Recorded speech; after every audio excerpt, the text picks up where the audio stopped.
മഴ തോരും മുൻപിൽ പുത്തൻ സ്റ്റോറിയിലേക്ക് ഏവർക്ക് സ്വാഗതം. ഈ സ്റ്റോറി ഇഷ്ടപ്പെടുവാണെങ്കിൽ സബ്സ്ക്രൈബ് ചെയ്യണേ, അതുപോലെ തന്നെ ലൈക്ക് ചെയ്യാനും ഹൈപ്പ് ചെയ്യാനും മറക്കല്ലേ. അങ്ങനെ മനു ആണെങ്കിൽ അലീനെ കാണാൻ വന്നിരിക്കുകയാണ്. അപ്പം അലീനെ ചോദിക്കുന്നുണ്ട്, ആര് പറഞ്ഞിട്ടാണ് മനുവേട്ടൻ അറിഞ്ഞത് എനിക്ക് സുഖമില്ലെന്ന്? അതൊക്കെ ഞാൻ അറിഞ്ഞ് എന്ന് പറയാണ്. അപ്പം അങ്കിള് പറഞ്ഞിട്ടാണ് മനു അറിഞ്ഞതെന്നുള്ള കാര്യം മനു അലീനെ അടുത്ത് പറയാണ്. അലീനെ ശുശ്രൂഷിക്കുന്ന ആരാണെന്ന് മനു ചോദിക്കുകയാണ്. അപ്പോൾ അലീന പറയാണ്, എന്നെ ഇവിടെ ശുശ്രൂഷിക്കാൻ 3-4 പേരുണ്ട്, അതാരൊക്കെയാ എന്ന് മനു ചോദിക്കുകയാണ്. അച്ഛൻ, പവിത, കൃഷ്ണമോള്, രോഹിത്.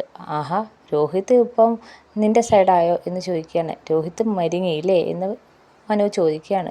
അപ്പോൾ അലീന പറയാണ്, ഈ വീട്ടിൽ എല്ലാവരും എന്നോട് നല്ല സ്നേഹമായി, ഒരാളൊഴിച്ച് എന്നും പറഞ്ഞ് അലീന ഭയങ്കര വിഷമിച്ചിരിക്കുകയാണ്. അപ്പോൾ മനു പറയാണ്, ഓ വൈജയന്തി മാഡം, അത് മാത്രം നിന്നോട് ഒരു സ്നേഹവും ഇല്ല, പഴയ അവസ്ഥ തന്നെ ഇല്ലയോ എന്ന് ചോദിക്കുകയാണ്. അപ്പം അലീന ഭയങ്കര സങ്കടത്തോടെ തലയാട്ടിയാണ്. അതങ്ങനെ ചില കാട്ടുമൃഗങ്ങളുണ്ട്, എന്ത് ചെയ്താലും മെരുങ്ങാത്ത ചില മൃഗങ്ങൾ, അതുപോലെ മനുഷ്യരുടെ ഇടയിലുണ്ട്. ആ കൂട്ടത്തിൽപ്പെട്ടയാണ് നിൻ്റെ വൈജയന്തി മാഡം എന്ന് മനു പറയാണ്. ഇത് കേൾക്കുമ്പോഴത്തേക്ക് അലീനയ്ക്ക് നല്ല സങ്കടം വരുന്നുണ്ട്. അതുകൊണ്ട് നീ വിഷമിക്കൊന്നും വേണ്ട മാഡം, അത്ര അങ്ങ് പെട്ടെന്ന് മെരുങ്ങുമെന്നൊന്നും നീ വിചാരിക്കണ്ട, ഇവരെ പോലൊന്നും അല്ല അത് എന്ന് പറയുകയാണ്. അപ്പോൾ ഇത് കേൾക്കുമ്പോഴൊക്കെ അലീനയ്ക്ക് നല്ല സങ്കടത്തോടെ ഇങ്ങനെ ഇരിക്കുകയാണ്. അപ്പോഴാണ് നമ്മുടെ രോഹിത്ത് വെള്ളമൊക്കെ ആയിട്ട് അങ്ങോട്ട് വരുന്നത്, ചൂട് വെള്ളവും കൊണ്ടുവരികയാണ്. അപ്പം ഇത് ചേച്ചി കുടിക്കുക എന്നും പറഞ്ഞുകൊണ്ട് രോഹിത്ത് എടുത്ത് കൊടുക്കുകയാണ്. അപ്പം അലീന അത് വാങ്ങിച്ച് കുടിക്കുന്നുണ്ട്. അപ്പം മനു രോഹിത്തിൻ്റെ അടുത്ത് ചോദിക്കുകയാണോ, നീയാണോ ഇപ്പം ഇവളുടെ കെയർടേക്കർ, ഇവളെ ഇപ്പോൾ ശുശ്രൂഷിക്കുന്ന നീയാണോ എന്നൊക്കെ ചോദിക്കുകയാണ്. ഞാനല്ലാതെ പിന്നെ ആരെയാണ് ചേച്ചിയെ നോക്കേണ്ടത്? എന്നെ വയ്യാതെ കിടന്ന സമയത്ത് ഞാൻ ആ ഒരു അവസ്ഥയിൽ നിന്ന് എന്നെ കരകയറ്റിക്കൊണ്ട് വന്നതും ചേച്ചിയല്ലേ. അപ്പം ചേച്ചിക്ക് വയ്യാതിരിക്കുമ്പോൾ ഞാനല്ലേ നോക്കേണ്ടതെന്ന് പറയുകയാണ്.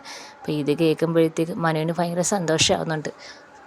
എന്നിട്ട് മനു പറയാണ്, ഇവിടെ എല്ലാവരും മത്സരിക്കുകയാണ് അലീനെ ശുശ്രൂഷിക്കാൻ എന്ന് ചോദിക്കുകയാണ്. അപ്പം രോഹിത്ത് പറയാണ്, ഞങ്ങൾക്കൊക്കെ സുഖമില്ലാതാവുമ്പോൾ ചേച്ചിയല്ലേ ഞങ്ങളെ നോക്കുന്നത്, അപ്പം ചേച്ചിക്ക് വയ്യാതാവുമ്പോൾ ഞങ്ങളല്ലേ മനുവേട്ടാ നോക്കണ്ടേന്ന് പറയുകയാണ്. അപ്പം മനു പറയാണ്, അത് നീ പറഞ്ഞത് ശരിയാണെന്ന് പറയാണ്.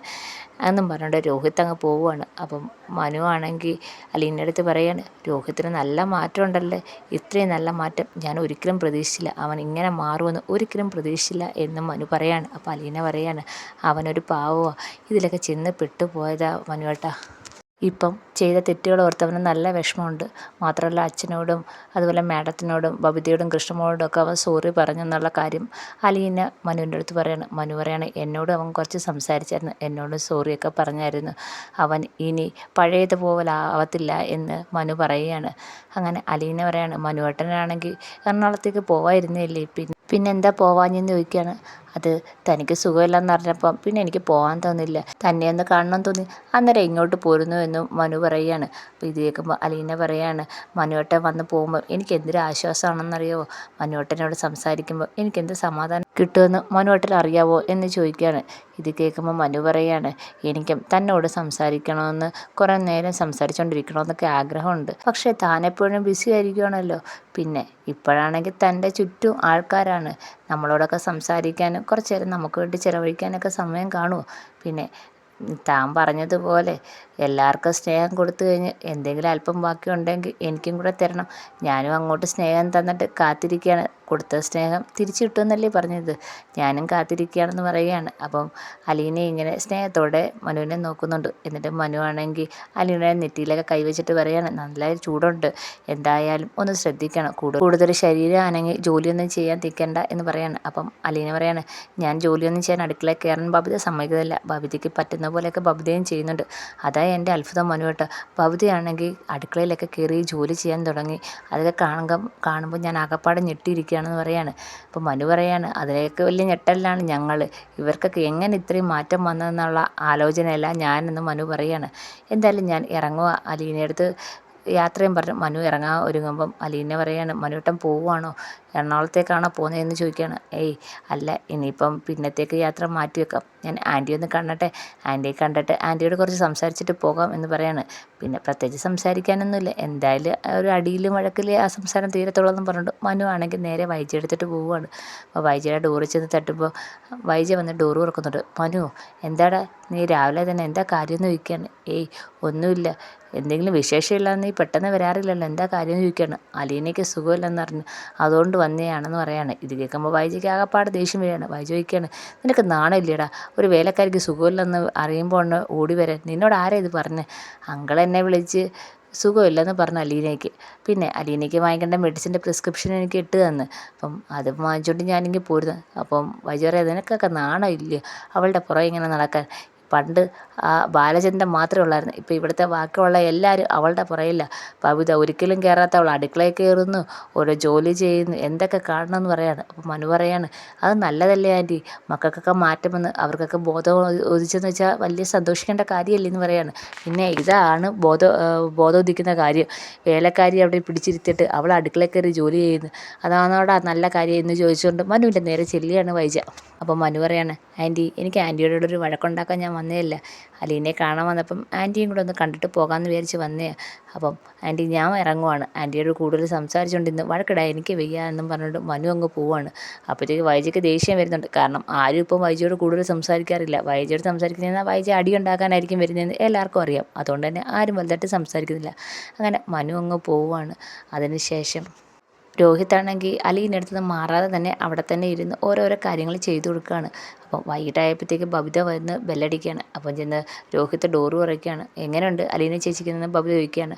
ആ കുഴപ്പമില്ല, ഇപ്പം ഇച്ചിരി മാറ്റമുള്ളത് പോലൊക്കെ തോന്നുന്നുണ്ട്.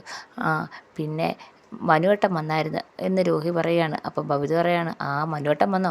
മനുവേട്ടൻ വന്നിട്ടുണ്ടെങ്കിൽ അലീന ചേച്ചിയുടെ അസുഖമൊക്കെ ഇപ്പം മാറി കാണുമല്ലേ, ഞാനൊന്ന് നോക്കട്ടെ, മനുവേട്ടൻ അതിനുള്ള മരുന്നൊക്കെ ആയിട്ടായിരിക്കും വന്നതെന്ന് പറയുകയാണ്. അങ്ങനെ ബബിതയാണെങ്കിൽ രോഹിത്തിനോട് അങ്ങനെയും പറഞ്ഞുകൊണ്ട് ചിരിച്ചുകൊണ്ട് അകത്തേക്ക് പോവുകയാണ്. അകത്ത് ചെല്ലുമ്പോഴത്തേക്ക് അലീന അവിടെ ഇങ്ങനെ കിടക്കുകയാണ്. കിടക്കുന്ന കാണുമ്പോൾ എങ്ങനെയുണ്ട്, പനിയൊക്കെ മാറിയോ എന്ന് ബബിത ചോദിക്കുകയാണ്. കുഴപ്പമില്ല, ഇച്ചിരി കുറവുള്ളതുപോലെ തോന്നുന്നുണ്ട്, ഡോക്ടർ 2 ആഴ്ച റെസ്റ്റ് എടുക്കണമെന്നല്ലേ പറഞ്ഞത്, അപ്പോൾ റെസ്റ്റ് എടുത്താൽ മതിയെന്ന് ബബിത പറയുകയാണ്. മനുവേട്ടൻ വന്നോ എന്ന് ചോദിക്കുകയാണ് ബബിത.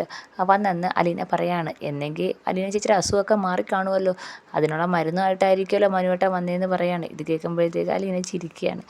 ഞാനൊന്ന് നോക്കട്ടെ എന്ന് പറഞ്ഞുകൊണ്ട് നെറ്റിയിലൊക്കെ തൊട്ട് നോക്കുന്നുണ്ട്. ഇപ്പം ഇച്ചിരി ചൂട് കുറവൊക്കെ ഉണ്ടെന്നും പറഞ്ഞുകൊണ്ട് ബബിത പറയാണ്. എന്തായാലും ഞാൻ ഫുഡൊക്കെ എടുത്തുകൊണ്ട് വന്ന് തരാം എന്നും പറഞ്ഞിട്ട് ബബിത പോവുകയാണ്. അതിനുശേഷം ബബിതയാണെങ്കിൽ ഒരു നനഞ്ഞ തുണിയൊക്കെ ആയിട്ട് വരികയാണ്. എന്നിട്ട് അലീനയുടെ കാലൊക്കെ പൊക്കി കാലും കൈയും ഒക്കെ തുടച്ചെടുക്കുന്നുണ്ട്. ഇതൊക്കെ കാണുമ്പോൾ അലീനയ്ക്ക് ഭയങ്കര സന്തോഷവും അത്ഭുതത്തോടെയും ബബിത ഇങ്ങനെ നോക്കിയിരിക്കുകയാണ്. കാരണം ബബിത ഇങ്ങനൊരു കാര്യമൊക്കെ ചെയ്യുമെന്ന് അലീനയ്ക്ക് ചിന്തിക്കാൻ പോലും പറ്റുന്നില്ല. അപ്പം ബബിത അതൊക്കെ ചെയ്ത് ആഹാരമൊക്കെ കൊടുക്കുവാണ്. പിച്ചി വായി വെച്ച് കൊടുക്കുമ്പം അലീന ഇങ്ങനെ ബബിതയെ ഇങ്ങനെ നോക്കുവാണ് സ്നേഹത്തോടെ. അപ്പം ബബിത ചോദിക്കുകയാണ്, എന്താ ഇനി വാ തുറക്കാനും വയ്യായോ, വായി വെച്ച് തന്നാലും ആഹാരം കഴിക്കാൻ വയ്യായോ എന്ന് ചോദിക്കുകയാണ്. അപ്പോഴത്തേക്ക് അലീനയുടെ കണ്ണൊക്കെ നിറയുന്നുണ്ട്. അങ്ങനെ ബബിതയാണെങ്കിൽ വായിലൊക്കെ വാരിയൊക്കെ വെച്ച് കൊടുക്കുവാണ്. ഇതൊക്കെ കാണുമ്പോഴത്തേക്ക് അലീനയ്ക്ക് ഭയങ്കര സന്തോഷം വരികയാണ്. സന്തോഷവും സങ്കടവും ഒക്കെ ഉണ്ടാകുന്നുണ്ട്. അങ്ങനെ ബബിതയാണെങ്കിൽ അലീനെ നന്നായിട്ട് നോക്കുവാണ്. അതിനുശേഷം ബബിത അങ്ങ് പോവുകയാണ്. അതിന് കുറച്ച് നേരം കഴിഞ്ഞപ്പോഴത്തേക്ക് ബാലചന്ദ്രൻ വരികയാണ്. ബാലചന്ദ്രൻ കടയിൽ നിന്ന് വന്ന് നേരെ വരുന്നത് അലീന അടുത്തോട്ടാണ്. അലീന കടന്നുറങ്ങിയാണ്. അപ്പം നേരെ വന്നിട്ട് അലീന അടുത്ത് വന്നിരുന്ന് ബാലചന്ദ്രൻ അലീനയെ വിളിക്കുകയാണ്. മോളെ, ഇപ്പം എങ്ങനെയുണ്ട്, നിനക്ക് കുറവുണ്ടോ എന്ന് ചോദിക്കുകയാണ്. അപ്പം അലീന പറയാണ്, ഉണ്ടച്ചാ ഉണ്ട്, എനിക്കിപ്പം നല്ല കുറവുണ്ട് എന്ന് പറയുകയാണ്. നിനക്ക് വേറെ കുഴപ്പമൊന്നുമില്ലല്ലോ, നിൻ്റെ കാര്യങ്ങളൊക്കെ ഇവിടെ എല്ലാവരും നോക്കിയില്ലയോ എന്ന് ചോദിക്കുകയാണ്. നോക്കിയച്ചാ, എല്ലാവരും നോക്കി, രോഹിത്ത് എൻ്റെ അടുത്തുനിന്ന് മാറാതെ തന്നെ ഇവിടെ ഇരുന്ന് എന്നെ നോക്കി. അതിനുശേഷം ബബിത വന്നതിന് ശേഷം അവളെനിക്ക് ആഹാരം വാരിത്തന്ന് കൈയും കാലിലൊക്കെ തുടച്ചൊക്കെ വൃത്തിയാക്കി തന്നെന്ന് പറയുകയാണ്. അപ്പം ബാലചന്ദ്രൻ ഇങ്ങനെ അത്ഭുതത്തോടെ അതൊക്കെ കേട്ടിരിക്കുകയാണ്. അച്ഛാ, ഇവർക്കൊക്കെ എങ്ങനെ ഇത്രയും മാറ്റം വന്ന്, എന്നെ എങ്ങനെ സ്നേഹിക്കാൻ പറ്റി, അവർക്കൊക്കെ അതിനൊക്കെ മനസ്സെങ്ങനെ ഉണ്ടാകുന്ന സങ്കടത്തോടെ അലീന ബാലചന്ദ്രൻ്റെ അടുത്ത് ചോദിക്കുകയാണ്. അപ്പം ബാലചന്ദ്രൻ പറയാണ്, മോളെ, നീ അവർക്ക് കൊടുത്ത കളങ്കമില്ലാത്ത സ്നേഹം അവർ തിരിച്ചറിഞ്ഞു. അപ്പം അതിനുള്ള പ്രതിഫലമാണ് അവർ നിനക്ക് തരുന്നത്. നിന്നെ എങ്ങനെ സ്നേഹിക്കാതിരിക്കാൻ പറ്റും എന്ന് പറയാണ്. അവർക്ക് മനസ്സിലായി നീയാണ് ശരിയെന്ന്. നീ അവർക്ക് കൊടുത്ത സ്നേഹം അവർ 100 ഇരട്ടിയായിട്ട് നിനക്ക് തിരിച്ചു തരും. അങ്ങനെ തന്നെ സംഭവിക്കും മോളെ എന്നും പറഞ്ഞുകൊണ്ട് അലീനയുടെ തലയിൽ ഇങ്ങനെ തടവുകയാണ്. അപ്പം അലീനയ്ക്ക് ഇങ്ങനെ സന്തോഷം കൊണ്ട് കണ്ണ് നിറയുകയാണ്.